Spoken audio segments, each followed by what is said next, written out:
Hey there, I'm Zane, living in the quiet Oak Ridge Estates, where I thought life would be smooth, until my new car turned everything upside down. Last year, my beat-up 2005 sedan finally gave out, coughing and sputtering like it was on its last breath. With gas prices soaring and my credit score looking solid, I decided to splurge on a shiny new Tesla. I'd heard nothing but praise: electric, eco-friendly, and no more gas station runs. It felt like a win. I'd charge it in my garage, often leaving the door open while I hauled out trash bins or grabbed my gardening gear. Neighbors could see the sleek Tesla plugged in, and most were curious, asking if it jacked up my electric bill or how I liked the ride. Easy conversations, right? That is, until a stiff-looking HOA rep marched up to my driveway one sunny afternoon, clipboard in hand, acting like he owned the place. "I see your car's plugged into your house," he said, voice dripping with judgment. I shrugged. "Yeah, it's electric." He puffed up, claiming to represent the HOA president, and dropped a bombshell. My Tesla was against bylaws because it was a hazard to the environment. I blinked, confused. "What's the issue? My garage door being open while I charge?" He scoffed. "No, it's an electric car. The battery's dangerous. Could contaminate the whole ground." I laughed, pointing out that gas cars pollute way more, but he doubled down, threatening a lawsuit if I didn't ditch the car within 72 hours. My stomach dropped. Oak Ridge Estates had an HOA, sure, but this sounded insane. I knew I had to fight back. This was about to get messy. I couldn't shake the HOA rep's threat. It felt like a bad dream. A ban on electric cars? That sounded nuts. I jumped online, digging for answers, and found zero evidence that Teslas hurt the environment. In fact, states like mine were pushing for more electric cars to cut emissions. I called the city to double-check, and they confirmed. If my car was registered and legal, the HOA had no power to ban it. State law trumped their rules, plain and simple. I exhaled, feeling a weight lift, but I wasn't naive. The HOA president seemed like the type to ignore facts and swing hard anyway. I'd heard whispers they might sue, so I got proactive, hiring a lawyer who specialized in HOA disputes. She was as baffled as me, noticing the HOA's vague lawsuit filing, claiming I damaged the environment without mentioning my car. We'd have to wait for court to fight this head-on. The day of the hearing arrived, and we faced off in a courthouse meeting room. The HOA went big, demanding $10,000 from me for potential environmental damage, claiming my Tesla's battery could poison the soil and water supply of Oak Ridge Estates. They even wanted me to sell my house and hand over the proceeds. I sat there, stunned, as they flashed photos of my Tesla charging and waved shaky articles about exploding batteries.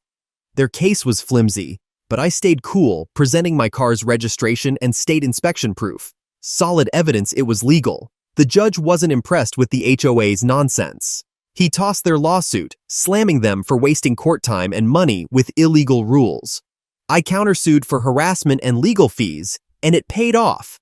HOA copped a $5,000 fine. Their bylaws were gutted for violating state laws, and the president was ousted.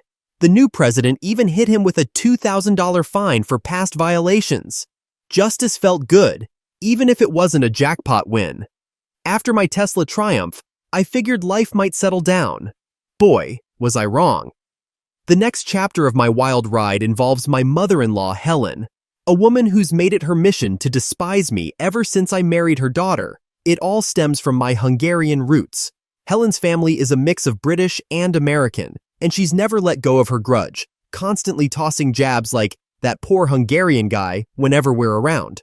2 years ago, things hit a breaking point at a family gathering. She cornered me in front of everyone, calling me a low-life Hungarian and demanding my wife divorce me for a proper British man. The room went silent, her words cutting deep. I was done. I told my wife she could still see her mom, but I'd steer clear. My wife, furious at Helen's outburst, cut ties too, leaving a tense family rift. Fast forward to 2 years later, around Easter Sunday, Helen reached out, her voice softer, inviting us to a family dinner to mend fences. I was skeptical. Years of insults don't vanish overnight, but my wife wanted to try, so I agreed, willing to listen if Helen showed real remorse.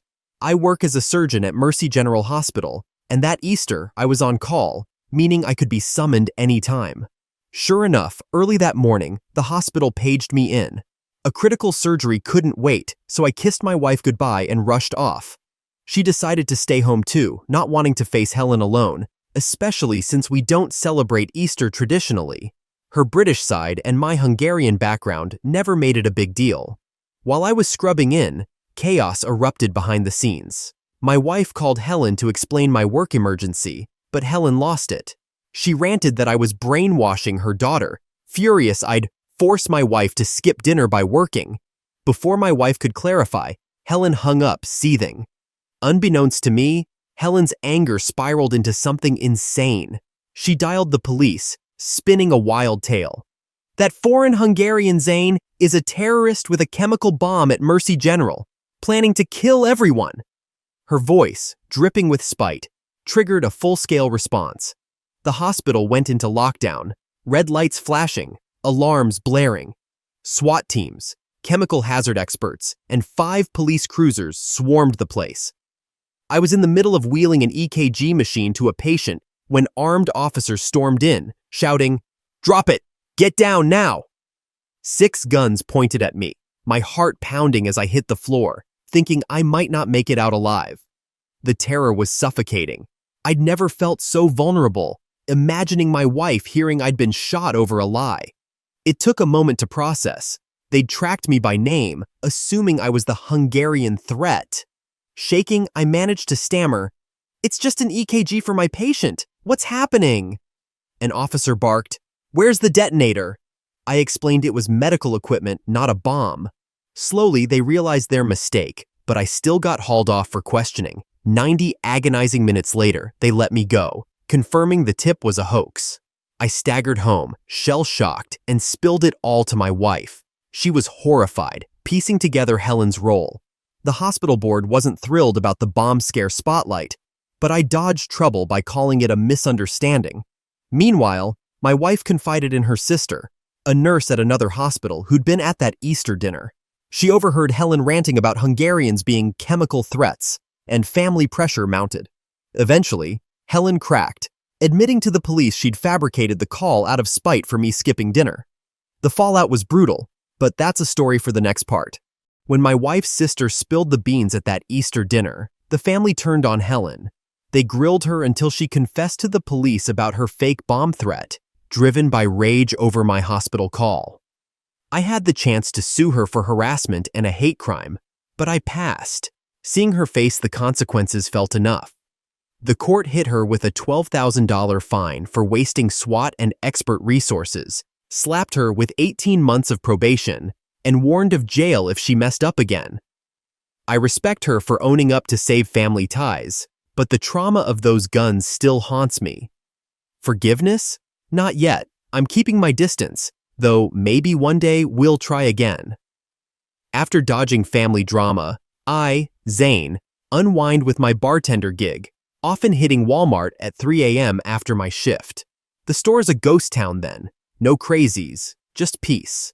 One night, with just 5 items in my cart, 2 shady figures swaggered up, guys I knew all too well. They're local legends, banned from every bar in town, including mine, for swiping drinks. One, with a sly grin, played the sob story. "Hey man, my girl just had a kid, and I'm broke till Friday. It's Tuesday. Can you grab some diapers?"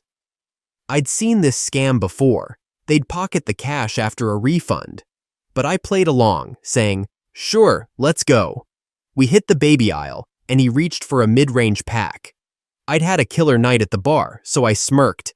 "Nah, grab that jumbo 40-pack up top. I've got 2 kids, I get it."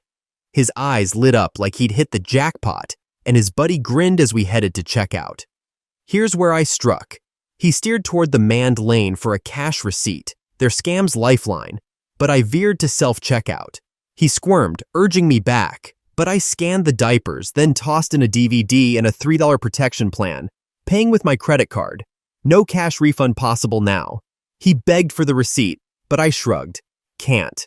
Need the code for the protection. Handing him the diapers, I waved, "Good luck with the baby," and strolled off. For the next 40 minutes, I looped the store, watching them pester cashiers for a refund at 3:30 a.m. Customer service was closed and they were stuck. A cashier later whispered, "They scam everyone like that." I chuckled. "Oh, I know. That's why I used the card trick." Driving out, I spotted them trudging down the road, lugging that Huggies pack, looking like club rejects. I honked and waved, savoring the win. A month later, the same guy tried again, stammering, "Need help?" I grinned, "More diapers?" He bolted, red-faced. Worth every second. Some nights, you just stumble into a front row seat for pure justice, and that's exactly what happened to me, Zane, at a Maple Grove auto parts store. I'd dragged my 5-year-old son along to find a tricky component for my wife's finicky car, a task I was already dreading. As we stepped toward the entrance, a loudmouth named Chad was parked out front, showing off his over-the-top modified car. The thing screamed midlife crisis, with a massive spoiler, tacky stickers, and bass so heavy I swore the pavement cracked. Chad was yelling over the music, lecturing a poor employee about his beast of a car, the employee's eyes screaming for escape. I hurried inside, hoping to avoid the circus, but Chad's chaos followed. I was in the aisles, squinting at parts I barely understood, when Chad stormed in, his voice booming like a foghorn, dropping an F-bomb every other word. The same employee trailed him, looking defeated, as Chad barked demands for a rare flux capacitor, like he was building a time machine. I rolled my eyes, whispering to my son to ignore the rude man. Then, things escalated fast. Chad turned his wrath on another customer, Tim, a quiet guy at the counter who'd accidentally knocked a cheap LED keychain light onto the floor. Chad exploded.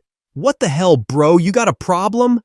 Tim shrank back, stammering apologies, but Chad puffed out his chest, arms wide, shouting, "You wanna go? You gonna cry now?" Tim bolted out the door, pale as a ghost, while Chad laughed, turning back to the employee with a smug, "Can you believe that idiot?" I gripped a nearby tire iron, debating if I should speak up. Chad was unhinged, and I didn't want my son caught in a brawl. But before I could act, the store manager, Big Al, stepped in like a hero with nerves of steel. He appeared behind the counter, cool as ice, and said, "So, that flux capacitor you wanted? A 95 model, right?" Chad nodded, still smirking. Big Al leaned in. "We don't have it, but a warehouse 2 towns over does. I ordered it, for the store, not you. After that little show, you're banned from shopping here." Chad's jaw dropped. "You can't do that." Big Al didn't flinch. "Oh, I can." And I checked. 3 more of those parts exist within an 8-hour radius. Guess what? I bought them all. You're out of luck, buddy. Chad sputtered, red-faced, as Big Al added, "Cut the language in front of the kid," gesturing to my son. "Now get out. Don't come back." Chad stomped off, peeling out of the lot with a screech that echoed for blocks.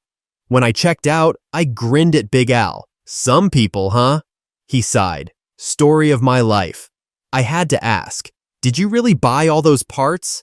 He smirked. "Nah, they don't exist. Rare part, barely made." But now he thinks he screwed himself, and I got to stick up for Tim. I laughed, shaking my head. Chad's ego took a bigger hit than his car ever would. Living in Cedar Towers, I thought I'd found peace, until the neighbors 3 floors up turned my nights into a nightmare. They'd thrown a chaotic party 4 months ago that had the whole building fuming, and now they were at it again. I got home from work at 6 p.m., exhausted, hearing their balcony ruckus as I walked in. Kids were screaming, tossing basketballs, empty soda cans, and candy wrappers into my backyard. I tried to ignore it, focusing on my routine, showering, cooking dinner, feeding my cat, and settling in with some Netflix. I needed sleep. I had to be up at 2 a.m. for an early hospital shift. Earplugs in, I drifted off, until a loud thud jolted me awake at 11 p.m. A basketball had slammed into my glass patio door, leaving a smudge on the floor-to-ceiling window. I stormed outside, glaring up at their balcony. 4 kids were cackling, hurling more junk into my yard. "Hey, keep it down, I'm trying to sleep," I shouted. They laughed, scampered inside, then rushed back out, yelling louder, tossing more trash. I'd had it. I took the elevator up 3 floors, banging on their door. Muffled giggles came from inside. Shh, he's here! But the music and shouting didn't stop. I knocked again, louder. Nothing. Fuming, I headed back down, checking my phone. 11:30 p.m. I called the cops, explaining the noise, the debris, and the potential damage to my property. I mentioned past complaints about these neighbors, which the officer confirmed, hearing the chaos through the phone. "I'll send a car," he promised. I waited, growing more annoyed as the clock ticked. By 2 a.m., the party was still raging when the police finally arrived. I buzzed them in, bleary-eyed, and explained everything. They could hear the noise echoing through the building. The officer noted they were violating noise ordinances and building bylaws, took my statement, and headed up. I heard them bang on the door. "Police, open up!" After a 30-minute argument, the neighbors insisted they could do whatever they wanted as owners. The music finally stopped at 2:45 a.m. Silence never sounded so good. 3 days later, I got my petty revenge. While heading out to grab coffee, I heard someone frantically buzzing the security door. It was the guy who'd answered their buzzer that night, holding a coffee cup, locked out and clearly irritated. He saw me coming, relief washing over his face. I cracked the door, let my cat slip through, then slid out myself, slamming it shut just as he reached for it. He froze, stunned, then glared as I smirked, walking off for an extra-long coffee run. Payback felt sweet. So that's how my Tesla took down the HOA in Oak Ridge Estates. Here's the deal. HOAs can set rules, like keeping things tidy, but they can't break state or federal laws, like property rights or the ADA. Their claim my car hurt the environment? Total nonsense. State law says my Tesla's legal, and they had no right to ban it. Lesson learned: protect yourself, your family, and your neighbors from HOA bullies. Don't let them push you around. Know your rights and fight back. How? Keep proof, like I did with my car's papers. Talk to a lawyer if it gets messy, or team up with neighbors to stand strong. That's what got me through. If you've got a crazy HOA story, drop it in the comments. I want to hear it. Don't forget to like, subscribe, and hit that bell for more. Where are you watching from, huh?